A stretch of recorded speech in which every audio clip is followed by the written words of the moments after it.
మీ car కి best ceramic coating premier care Apexer car detailing studio for contact.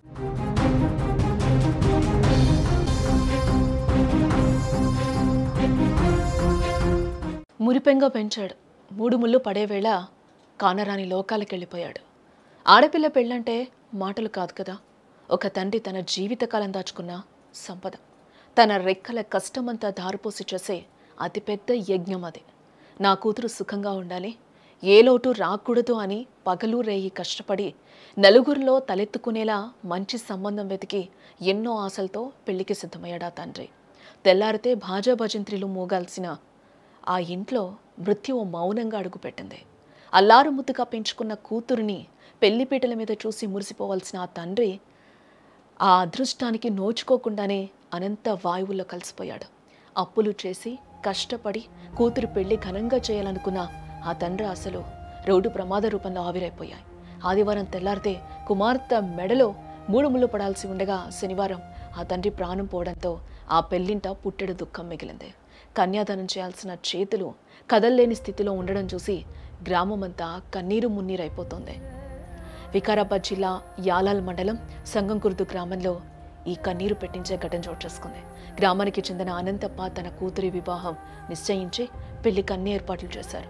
కానీ పెళ్లి ముహూర్తానికి ముందే పెళ్లి పనుల కోసం మండల కేంద్రానికి వెళ్ళొచ్చే క్రమంలో బైక్ అదుపు తప్పి కూడా కింద పడిన అనంతప్ప తలకు తీవ్ర గాయమైనట్లుగా తెలుస్తుంది. చికిత్స కోసం తాండూరు జిల్లా ఆసుపత్రికి తరలించడం జరిగింది.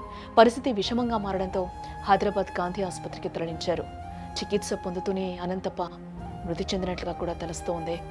మంగళ వాయిద్యాలు మోగాల్సిన ఇంట్లో చావు డప్పు మోగింది. పెళ్లికి అతిథులుగా వచ్చిన వారంతా అనంతప్ప అంతిమ యాత్రలో పాల్గొనాల్సి వచ్చింది. పెళ్లి కోసం వేసిన షామియానా కిందే తండ్రి మృతదేహాన్ని ఉంచి అంతిమ సంస్కారాలు నిర్వహించాల్సిన పరిస్థితి నెలకొంది. ఈ దృశ్యం చూసిన స్థానికులు కన్నీరు పెట్టుకుంటున్నారు. తలంబ్రాలు పోయాల్సిన చేతులే కన్నీళ్లు తుడిచాయి అంటూ కూడా వాళ్ళందరూ కూడా కన్నీటి పర్యంతమవుతూ ఉన్నారు. 15 ఏళ్ల క్రితం శాకమ్మ చనిపోవడంతో లక్ష్మిని రెండో పెళ్లి చేసుకోగా ఆమెకు ఓ కొడుకున్నట్లుగా కూడా తెలుస్తోంది. ఇదిలా ఉండగా మొదటి భార్య కూతురు అవంతిని సొంతూరుకే చెందిన భరత్కి ఇచ్చి పెళ్లి చేసేందుకు నిశ్చయించాడు.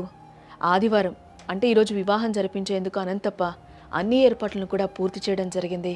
చిన్న చిన్న పనుల నిమిత్తం శుక్రవారం సాయంత్రం యాలాల మండల కేంద్రానికి వెళ్ళి తిరిగి వస్తుండగా కూడా గ్రామ శివార్లో బైక్ అదుపు తప్పి కింద పడ్డాడు. తలకు తీవ్ర గాయం కావడంతో అపస్మారక స్థితిలోకి వెళ్లిన అతన్ని తాండూరు జిల్లా ఆసుపత్రికి అక్కడి నుంచి మెరుగైన చికిత్స కోసం కూడా తరలించారు. చికిత్స పొందుతూనే శనివారం తెల్లవారుజామున తుది శ్వాస విడిచారు. ఈ విషయం తెలియడంతో గ్రామమంతా కూడా కన్నీటి పర్యంతమవుతోంది.